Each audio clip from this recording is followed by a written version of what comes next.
The pies sat cooling on the long plank table like a row of small brown moons, and outside the window a line of wagons and buggies stretched down the lane past the fence and out of sight, 40 families deep, each one come to claim what they had put their name against 3 weeks before.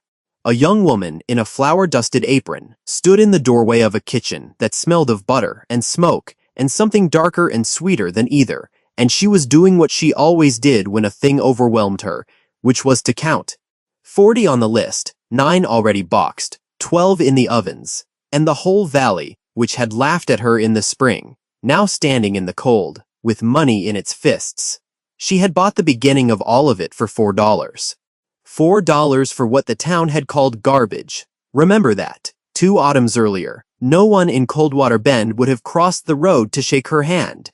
2 autumns earlier, in the fall of 1887, Hetty Marsh was 22 years old and alone in the world, in a way that frightened people more than it moved them to kindness.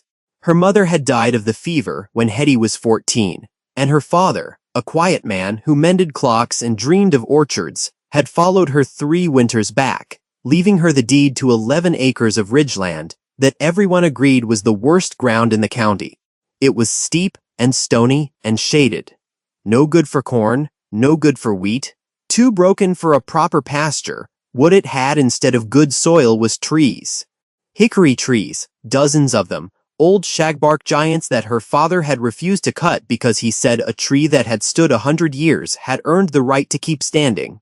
The neighbors thought this was exactly the sort of foolishness that had left the family poor and the girl poorer. A young woman alone could not run a ridge farm, they said.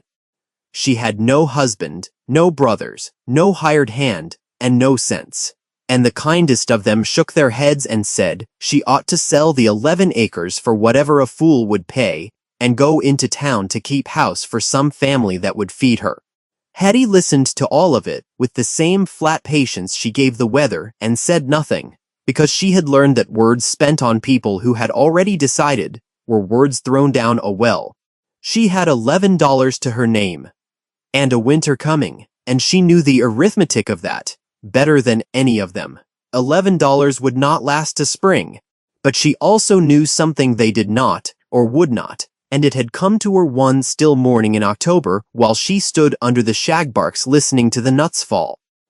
Every autumn the wind came down off the ridge and stripped the hickories bare, and the nuts fell in a rattling hail that went on for weeks. Thousands upon thousands of them, until the ground was carpeted ankle-deep in hard green-brown hulls. And every autumn the whole of Coldwater Bend treated this bounty as a nuisance. Hickory nuts were the meanest, stubbornest nut God had ever made. Everyone said so. The shell was thick as a musket ball and twice as hard, and the meat inside grew in tight, twisted little chambers that broke to crumbs when you cracked them, so that a person could sit a whole evening with a hammer and a stone and come away with a spoonful of splinters and a bruised thumb for the trouble. Squirrels wanted them, and hogs wanted them, and nobody else did.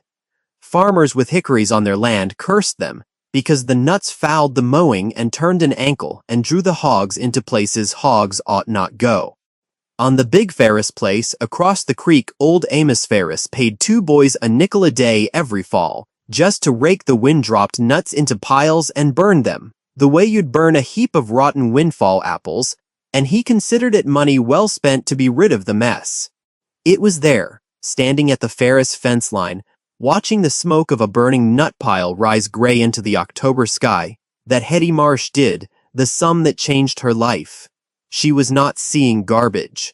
She was seeing food that no one had bothered to learn how to eat. She had learned it herself, though she had not known that was what she was doing at the time. Her mother, before the fever, had a way with the hickories that the other women lacked, because her mother had come down out of the mountains where people were too poor to waste anything the woods gave them for free. Her mother did not crack the nuts, one at a time, and pick at the meat like a bird. She gathered them by the bushel and she cured them, spread thin in the loft where the dry autumn air could get at them for a month until the meat pulled back from the shell. Then she cracked them the mountain way, striking each nut on its narrow edge with a smooth river stone, so the shell split along its seam, and the meat came out whole, in fat curved halves. And she did not stop there. She boiled the cracked nuts, shells and all, in a great kettle, and skimmed off the oil that rose golden to the top, and that oil was the sweetest, richest fat a body ever tasted.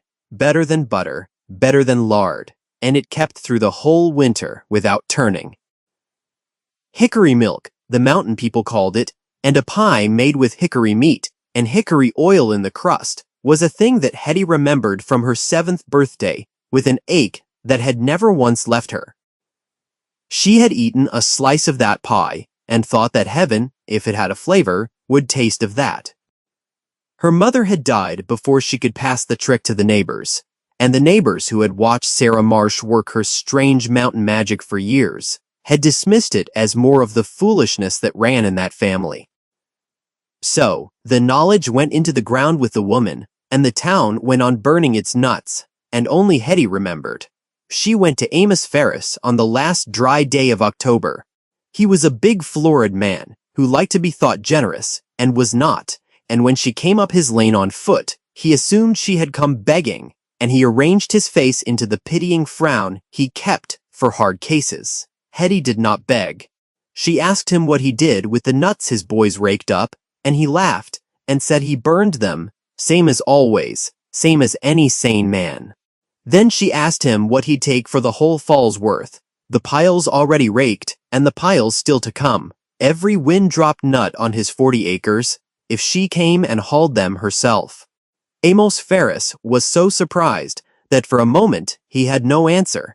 Then the crafty light came into him, because a man who counts nickels never stops counting, and he thought that here was a way to be paid for his garbage and save the 2 boys' wages besides.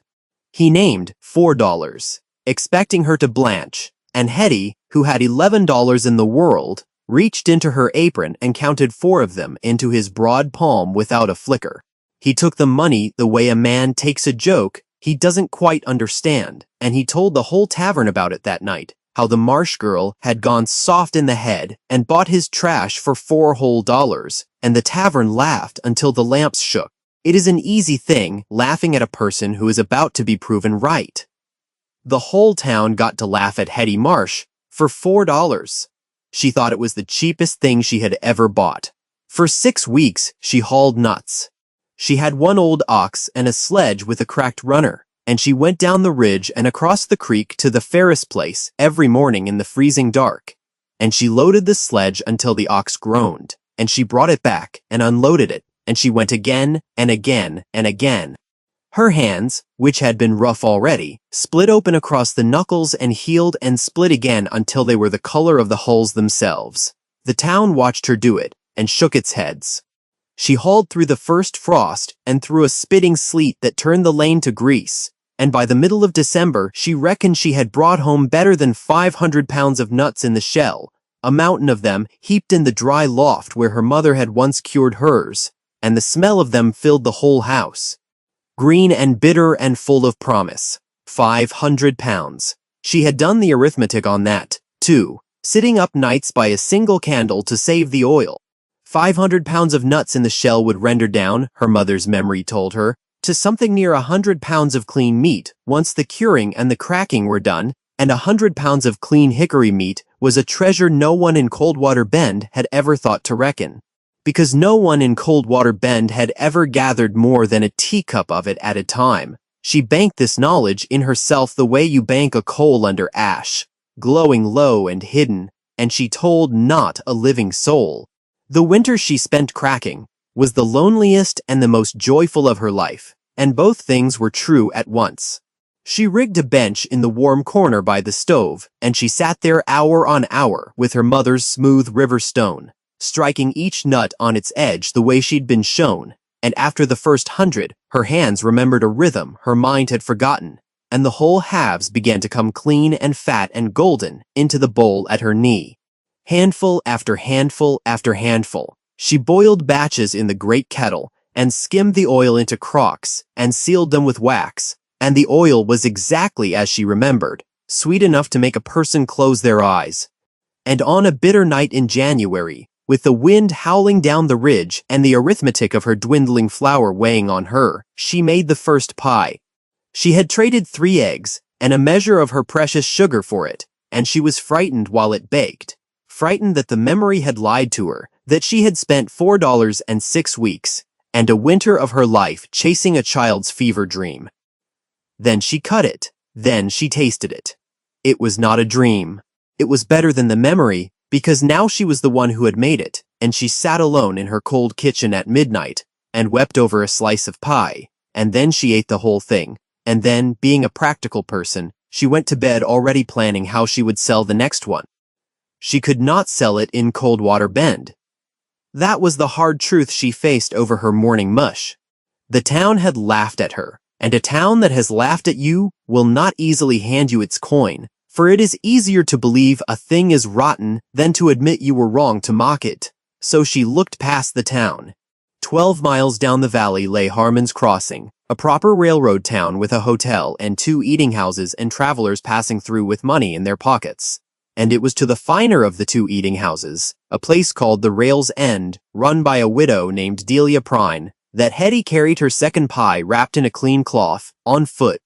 12 miles through the February cold. She had heard that Delia Prine set a good table and had a hard head for business and a sharp tongue for anyone who wasted her time. Hetty waited 2 hours in the cold at the back of the kitchen before the woman would see her, and when Delia Prine finally came out wiping her hands, she looked at the girl and the wrapped bundle and plainly expected to be selling her something she did not want. Hetty unwrapped the pie and cut a slice and held it out on the blade of her own knife, and said only, "Taste it." The widow Prine had tasted 1,000 pies, pushed at her by 1,000 hopeful people, and she took the slice with the weary patience of a woman about to be disappointed for the 10,000th time. Then she stopped. Then she looked down at the pie, and up at Hetty, and down at the pie again, and something changed in her face entirely. Delia Prine was the outside believer, the one the whole thing turned on, and she knew value the way a blacksmith knows iron. "What is this?" she said. And there was no weariness in her voice now, only a keen and hungry attention. Hetty told her, "Hickory," she said, "wind dropped Hickory, that the whole of Coldwater Bend burns for garbage." And the widow Prine laughed, but it was a different laugh than the tavern's, a laugh of pure delighted astonishment, and she said that in 30 years of feeding railroad men she had never tasted anything like it, and that the pickin' pies the fashionable folk raved about were sugar water beside this, and that she would take every pie the girl could bake and pay her 40 cents apiece for them, which was more money than Hetty had dared to dream of. But Hetty, who had done her arithmetic and knew now exactly what she held, did a thing that surprised even herself. She said, no, not no to the deal, but no to the price. She said that 40 cents was fair for a pie, but that the widow would sell each slice for a dime and get 8 slices from a pie, and that a thing was worth what it could earn, and that she would take 60 cents a pie and count it a bargain for them both. Delia Prine stared at her, and then she threw back her head and laughed again, and she said that the girl had a harder head than she did, and they shook hands on 60 cents, and Hetty Marsh walked 12 miles home in the dark with the first real money of her life sewn into her hem, and a standing order that would carry her clean through the spring. Through that spring and summer, she baked. The widow Prine sold the pies at the rail's end, and the railroad men carried the word of them up and down the line the way men carry word of a good thing. And by midsummer, Delia was taking 6 pies a week and asking for more than Hetty could supply, because 100 pounds of hickory meat, vast as it had seemed, went faster than the arithmetic had promised, once real demand got hold of it. Hetty hired the Coldwater Bend children to help her, a nickel an afternoon to crack nuts on her bench, the way old Ferris had once paid boys to burn them, and their mothers, who had laughed loudest in the spring, said nothing now, only counted the nickels their children brought home. And it was one of these children, a solemn thin boy of 9 named Curtis, whose father had gone off on the railroad and never come back, who attached himself to Hetty like a burr and would not be shook loose. Curtis had a gift for the cracking that outpaced every other child, and a stillness that matched her own, and he took to coming before the others and staying after they'd gone, sitting at the bench in the lamplight asking her quiet questions about how the oil rose and why the meat pulled from the shell.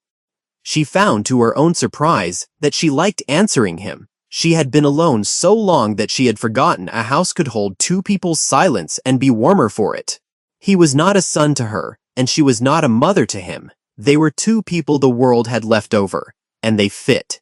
It was Curtis's grandmother, old Berta Cole, who gave Hetty the words she would carry the rest of her life.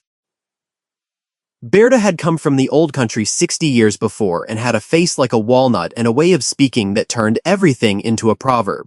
She came up the ridge one evening in early autumn to see how her grandson was spending his afternoons, and she stood a long while under the shagbarks, watching the first nuts of the new season begin to fall, and she said to Hetty, in her slow accented voice, that in the old country they had a saying, that God gives the richest gifts wrapped in the hardest shells, so that only the patient ever get to taste them. The lazy man sees the shell and walks on, Berta said. The patient woman sees the shell and asks what is inside. Hetty turned that over in her mind for a long time, and she thought it was the truest thing anyone had said to her since her mother died. Berta became a fixture at the Ridge farm after that, sitting by the stove with her endless mending, dispensing her proverbs and her memory of the old country ways, and she taught Hetty tricks of the curing and the storing that even Sarah Marsh had not known, so that the second autumn's harvest kept sweeter and longer than the first.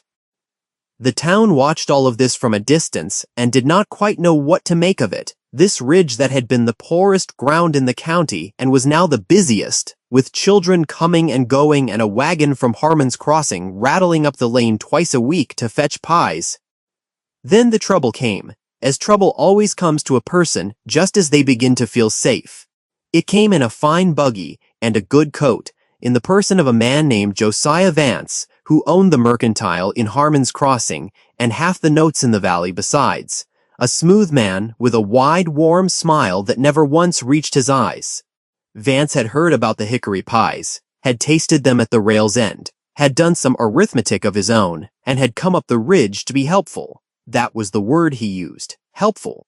He sat in Hetty's kitchen and admired everything, and called her a remarkable young woman, and then he explained, in the gentle, patient tone a man uses on a child, that a girl alone could never hope to manage a real enterprise, that the demand she'd stumbled into was far too big for one pair of hands, that she needed a partner with capital and connections and a head for business, and that he was prepared, out of pure neighborly kindness, to buy the whole operation from her outright. He would give her $200, he said, which was a fortune to a girl who'd started with 11, and he would keep her on to bake at a fair wage, and she need never again worry her pretty head about contracts and hauling and the 100 hard things a business demanded. $200. He watched her face the way Amos Ferris had once watched it, waiting for the blanch, waiting for the gratitude. Hetty did not blanch. She had learned the arithmetic of her own worth by now, and she knew that the widow Prine alone was paying her better than $15 a month and asking for more, and that $200 was not a fortune, but a cage, with a fortune painted on the bars. She thanked Josiah Vance for his kindness and told him no, and that was when the warmth went out of his face, at last, and the true man showed through, because a man like Vance does not hear no from a girl on a ridge and simply drive away. In the weeks that followed, ugly things began to happen. Delia Prine sent word that a man had been in to see her, hinting that the Marsh pies were made in a filthy kitchen, that the girl used rancid oil, that a careful establishment ought to think of its reputation. The children's mothers began to be told, in the mercantile where they owed their accounts, that it was unwholesome to send young ones up to that strange woman's place. And worst of all, Amos Ferris, who held a small note on Hetty's land that her father had signed years before and never quite cleared, a note of $30 that Vance quietly bought up, sent word that the whole sum was called due at once, by the 1st of November, or the 11 acres, and every tree on them would be sold at the courthouse steps. Vance had found the one hard shell around Hetty's whole life, and he meant to crack it and take the meat. Now here was arithmetic of the coldest kind, and Hetty counted it out at her table in the lamplight, with Curtis asleep in the loft above, and Berta's proverb ringing in her ears. $30 by the 1st of November. She had money coming from the widow Prine, but not $30 worth by November, not with the whispering campaign starting to slow her orders and the children's help drying up. she could sell to Vance and be safe and be small forever. Or she could do the one thing the whole shape of her life had taught her not to do, which was to stop being one person alone.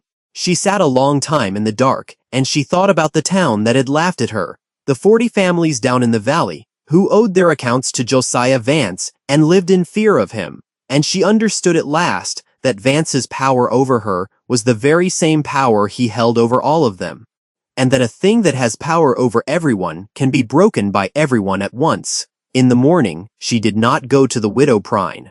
She went down into Coldwater Bend, into the very town that had mocked her, and she called a meeting in the church hall, and she stood up in front of the people who had laughed, and she told them, plainly and without heat, exactly what Josiah Vance was doing to her, and exactly what he had been doing to all of them for years, with his notes and his mercantile prices and his warm, dead smile. It is a hard thing to stand in front of people who have wronged you and ask them to stand with you. Hetty did it anyway because she had done the arithmetic and found that pride was a luxury she could not afford, and, more than that, that the vindication she'd once imagined, the pleasure of watching the town choke on its own laughter, had gone strange and small in her mouth the moment she needed those same people. So she did not gloat, and she did not accuse. She told them that the ridge everyone called worthless had fed her and paid their children's nickels through a hard winter, and that the nuts they burned every fall were gold, and that she would teach any family in that room to do what she had done if they would help her stand against Vance. Because a valley full of people who each owed him $30 was a valley he owned, but a valley full of people who owed him nothing was a valley he could not touch. And Berta Cole stood up in the back, small and fierce, and told them in her old country voice about the richest gifts and the hardest shells, and old Amos Ferris, who was a greedy man, but not, it turned out, an evil one, went red in the face, and got up and said that he'd sold that note to Vance, not knowing what the man meant to do with it, and that he was ashamed, and that he would put in the first dollars himself, and shamed the rest of the room into the same, and the hall, which had come to watch a curiosity, went quiet, and then began, one voice at a time, to take her side. They paid the note. It was not only Ferris in the end, it was $1 here and $2 there, from families who had laughed in the spring, and now, ashamed or hopeful, or simply tired of being afraid of Vance, put their small coins into a hat that Curtis carried down the rows. $31 they raised, one over what was owed, and Hetty walked into the courthouse on the last day of October and paid Josiah Vance's bought note in full in front of the clerk and 2 witnesses, and she watched the man's smooth face curdle when he understood that the shell had not cracked, that the whole valley had closed around the girl he'd meant to swallow alone. He tried one last thing, a sneering remark about how she'd never keep it up, how one person alone could never supply the trade she'd promised, and it was there that he undid himself, because Hetty answered, quiet and clear, so the clerk could hear, that she had never once said she was alone, and that, as of that morning, 11 families of Coldwater Bend were curing hickory nuts in their own lofts to sell to her, and that his whispering about filthy kitchens would carry poorly against 11 honest households. And Vance, who had counted on her being one girl on a ridge, had no answer to a valley, and he gathered his coat and his ruined dignity and drove his fine buggy back down to Harmon's Crossing. And within 2 years, his own greed and the accounts he'd squeezed too hard drove folks to trade elsewhere, and his mercantile failed. And Hetty took no pleasure in it, for being right had turned out to be its own quiet kind of reply. And so we come back to where we began, to that plank table and its row of small brown moons, and the line of wagons stretching down the lane. It was the second Thanksgiving, the autumn of 1889, and Hetty Marsh was 24 years old and no longer alone in any way that mattered. The waitlist had grown so long that the Widow Prine had begged for an exclusive claim and been gently refused, because Hetty sold now to 3 eating houses and a hotel and any family in Coldwater Bend that came to her door. And 11 households cracked her nuts, and Curtis, 10 years old now and grave as a judge, kept the ledger in a careful hand that put her own to shame. 40 families had put their names down for a Thanksgiving pie, and there were more nuts curing in more lofts than the whole town had burned in all its wasteful years combined. And the ridge that everyone had sworn was the worst ground in the county was the one piece of land in the valley that no drought or frost could ruin, because its wealth fell free from the sky every October, whether the rains came or not.